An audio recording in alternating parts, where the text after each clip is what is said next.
تہجد تو سکون کی ایک ایسی عبادت ہے کہ رات کے پچھلے پہر جب تم دنیا سے بے خبر ہوتے ہو تب بھی ایک ذات ایسی ہوتی ہے جو تمہارے ہر دکھ کی خبر رکھتا ہے۔ جب تم تھک کر اللہ کے سامنے اپنا بکھرا ہوا وجود رکھتے ہو، وہ رب تمہیں ایک سجدے میں ہی سمیٹ لیتا ہے۔ وہ رب بڑا رحیم ہے، وہ تمہیں تب بھی اکیلا نہیں چھوڑتا جب تم دنیا سے ہار جاتے ہو۔ وہ رب تمہیں اپنی رحمت میں چھپا لیتا ہے۔ وہ جنہیں دنیا سے الگ کر کے اپنی آغوش میں چھپانا چاہتا ہے، وہ رب انہی ٹوٹے لوگوں کو ہی تہجد کی طلب عطا کرتا ہے۔ وہ جن کی بے چین راتوں کو وہ اپنی محبت سے برنا چاہتا ہے، انہی کو وقت تہجد اپنے سامنے بلاتا ہے۔ تم رشک کرو اپنے مقدر پر، ایک چھوٹا سا خسارہ تمہارا ان دونوں جہانوں کے مالک سے تعلق گہرا کر دیتا ہے اور تمہیں نامکمل سے مکمل کر دیتا ہے۔ اس کو علم ہے تم پر گزری ہر قیامت کا، بے شک وہ سمیع العلیم ہے۔ وہ جن بے سکون دلوں کو سکون دینا چاہتا ہے، انہی کو تو تہجد کے سجدے کرنا سکھاتا ہے۔ اگر اللہ تمہیں اپنے سامنے طویل سجدے کرنے کا موقع دے رہا ہے تو ہو سکتا ہے کہ وہ تمہاری دعا کے مطابق تمہاری تقدیر بدلنے کے لیے راضی ہو۔ اگر وہ تمہاری ہر بات سن کر اس کا جواب دے رہا ہے تو ہو سکتا ہے کہ وہ تمہاری ذات سے بہت زیادہ خوش ہو۔ اور اگر وہ تمہیں جائے نماز پر بہائے جانے والے آنسوؤں کے بدلے تمہیں تمہاری رضا دے رہا ہے تو ہو سکتا ہے کہ اسے تمہارے مانگنے کی ادا پسند آ گئی ہو۔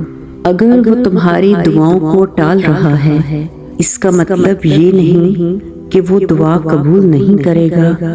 ہو سکتا ہے دعا کی قبولیت کا صحیح وقت نہ آیا ہو۔ اگر وہ تمہاری خواہش تم سے دور کر رہا ہے تو ہو سکتا ہے کہ وہ تمہارے لیے بہتر نہ ہو اور اللہ تمہیں اعلیٰ سے اعلیٰ نوازنے کی تدبیریں کر رہا ہو۔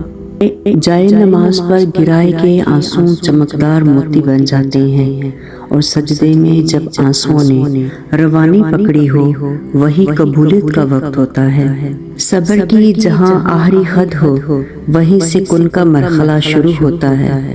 اللہ تو رکھ لیتا ہے تمہارے آنسوؤں کو سنبھال کر، تمہاری پلکوں کو گیلا کرتے آنسوؤں پر وہ تمہاری دعاؤں کی قبولیت پر مان جاتا ہے۔ تمہاری طاقت سے زیادہ آزماتا نہیں وہ تمہیں، بہتر وقت پر دعاؤں کا جواب دیتا ہے۔ یہ دیر تو تمہاری اپنی دعاؤں کو تمہارے حق میں بہتر بنانے کے لیے ہے۔ تھکو نہیں، مانگتے رہو۔ سجدے میں اللہ کو لگائی ہوئی ایک پکار اللہ کو راضی کرنے کے لیے کافی ہے۔ جب ہم اللہ کی رضا میں راضی رہنا سیکھ لیتے ہیں تو وہ ہر لمحہ کن کا لمحہ بن جاتا ہے۔ کون کہتا ہے کہ ہوتا نہیں ممکن مقدر کو بدلنا؟ اگر دل میں ہو قبولیت کی امید تو اس رب تعالیٰ سے یہ دعائیں ہر بات منوا لیتے ہیں، کیونکہ اللہ کی ذات پر یقین انسان کے لیے ایک بہت بڑا تحفہ ہے۔ وہ تو ناممکنات کا رب ہے اور تم ممکن چیزوں پر رو رہے ہو، تو صبر، شکر اور توکل کا دامن کبھی مت چھوڑنا۔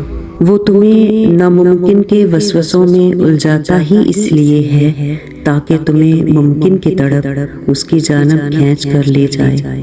جب سجدوں کی توفیق مل جائے، تمہارے آنسوؤں کی روانی کی یوں حدت بڑھ جائے تو ہر آنسو میں ایک حدت ہوگی، اس حدت میں رب کی شدت ہوگی۔ تمہاری تہجد کی دعائیں ہی تمہارے لیے ایسے راستوں کا ذریعہ بنیں گی جو تمہیں قبولیت کے اس مقام تک لے جائیں گی جہاں تم دیکھو گے انہیں اپنا مقدر بنتے، جن کا ملنا تمہیں ناممکن لگتا تھا۔ جتنا گڑ گڑا کر مانگ سکتے ہو، جتنے آنسو بہا سکتے ہو، جتنی تڑپ دکھا سکتے ہو، جتنے راز اس کے آگے کھول سکتے ہو، جتنی کہانیاں سنا سکتے ہو، ماضی کے جتنے صفحات پلٹ سکتے ہو، پلٹ دو۔ دل سے مایوسی کے وسوسے نکال کر اسے پکارو تو صحیح، جھولی خوشیوں سے بھر دے گا وہ جو سب کا خدا ہے، اعلیٰ کا بھی اور ادنا کا بھی، وہ بادشاہوں کا بادشاہ بھی ہے اور پیروں کا پیر بھی ہے، وہ سب کا ایک ہی معبود ہے۔ شب کے اس پہر اس کا دربار سجتا ہے، وہ جو سب کا خدا ہے، میرا بھی ہے اور آپ کا بھی۔ پھر کسی کسی کو چنتا ہے اور وہ جو گرم بستر چھوڑ کر اس کے درباری بنتے ہیں۔ جب کبھی بھی تمہارا دل بے وجہ اداس رہنے لگے تو جان لینا کہ اللہ تمہیں یاد کر رہا ہے۔ جب بس میں کچھ بھی نہ رہا تو تہجد کا سجدہ کرنا، جب کچھ بھی نہ کر سکو تو اپنے بنانے والے سے ملاقات کرنا، کیونکہ تہجد کا آغاز انسان سے ہو تو سکتا ہے مگر اختتام صرف اللہ ہے۔ ہم تو اس کی محبت تبھی دیکھتے ہیں جب دنیا کی محبتیں ہمیں تھکا دیتی ہیں۔ تمہیں وہ اپنے کن تک لانے کے لیے وہ آزمائشوں سے گزارتا ہے۔ دعاؤں کے فیصلے تو اللہ نے اپنے ہاتھ میں رکھے ہوتے ہیں۔ محبت اور آنسوؤں کا بھرم اللہ کے سوا کوئی نہیں رکھتا۔ تکلیف جب عروج پر ہو اور بند آنکھوں میں آنسو لیے اپنے رب کی بارگاہ میں حاضر ہو جانا، تو یہ ممکن ہی نہیں کہ وہ رب اپنے بندے کی پکار نہ سنے۔ وہ پکار بھی سنتا ہے اور کن بھی فرماتا ہے۔ پھر تم اسے رات کے اس پہر اٹھ کر دکھ سنایا کرو، یقین کے ساتھ دعا کے لیے ہاتھ اٹھایا کرو۔ الفاظ نہیں ملتے تو بے بہا آنسو بہایا کرو، اس کو بتایا کرو کہ ابھی بھی منتظر ہو تم اس کے ایک کن کے، ابھی بھی معجزوں کی راہ تم تکتے ہو۔ وہ سن لیتا ہے انکہی صدائیں، وہ محبت کا سجدہ ضائع نہیں کرتا، کیونکہ محبت ہو جائے تو تہجد قضا نہیں ہوتی۔ محبت تو اور بات ہے، لیکن تہجد اللہ سے عشق کا احساس ہے۔ جو کہتے ہیں محبت میں خاک ہو جانا چاہیے وہ غلط کہتے ہیں۔ خاک تو انسان صرف عشق میں ہوتا ہے اور عشق اللہ کے سوا کسی سے نہیں ہو سکتا، مگر محبت عشق سے بہت مختلف چیز ہے۔ مٹی مٹی ہو جانا نہیں بلکہ اس مٹی کو سمیٹ لینا محبت ہے، تو جو تمہیں سمیٹ لے بس وہی تمہاری محبت کا حقدار ہے۔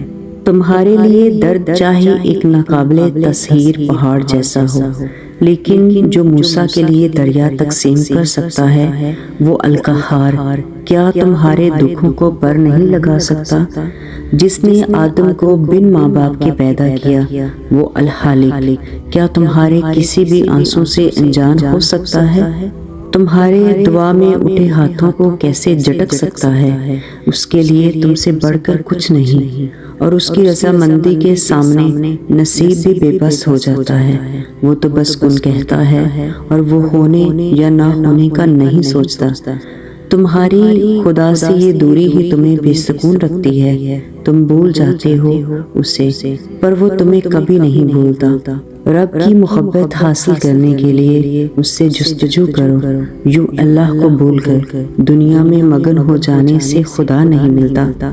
وہ تمہیں تم سے ملا کر خود تک لاتا ہے، پھر خدا کو جاننے کے بعد کسی اور کو جاننے کی طلب نہیں رہتی۔ جب وہ آشنا کروائے گا تمہیں اپنی وفا سے، پھر وہ تمہیں پاک کر دے گا ہر اس چیز سے جو اس کی اور تمہاری محبت کے درمیان حائل ہو رہی ہوگی، اور تم رضائے الہی میں راضی ہو جاؤ گے۔ جب عرش سے صدائے کن ہوگی تب فرش فایا کن سے جھوم جائے گا۔ مایوس لوگوں میں سے اس نے تمہیں امید کا خیال، قبولیت کا خیال اور اپنے رب پر یقین کا خیال ڈال کر چن لیا ہے تو تم اس تک پہنچ جاتے ہو، اور اس تک پہنچ جانا ہی تو ہم جیسوں کے لیے خاص تحفہ ہے۔ وقت تہجد کے لمحات کا تاثر ہی کچھ اس طرح ہوتے ہیں جیسے ماں کی گود میں سر ہو اور ماں سے اس وقت رو کر جو بھی مانگیں گے مل جائے گا۔ اللہ تعالیٰ ہم سب کو اپنا قرب عطا فرمائے اور نماز تہجد کی پابندی کرنے کی توفیق عطا فرمائے۔ آمین ثم آمین۔